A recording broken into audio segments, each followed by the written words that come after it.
As the president of the Eau Claire Area School District Hmong PTA and a 1.5 generation Hmong refugee who has resided in Wisconsin for the last 40 plus years, I come to you to share with you how invalidating my educational experiences have been, because Hmong and API history, culture, and languages were never included in the K-12 curriculums when I was growing up. I had no sense of pride, nor was I able to outwardly celebrate or felt like I could celebrate being a Hmong person outside of Hmong spaces. It was isolating to constantly always be teaching or justifying my existence as a young Hmong person to others, because it literally felt like no one knew why my people were here, hence the secret war.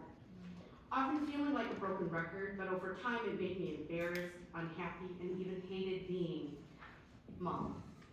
This lack of knowledge or curricular representation can reinforce stereotypes, especially negative ones, towards racial or cultural groups, or even internally oppress myself, because there is no other way to combat fear than education. The last 3 years of COVID revealed what can happen when there isn't a way to accurately educate our communities about Asian Americans and their contributions to this country. It led to the unnecessary anti-Asian hate, incidences and violence across the nation. Feeling other is not what we should be fostering.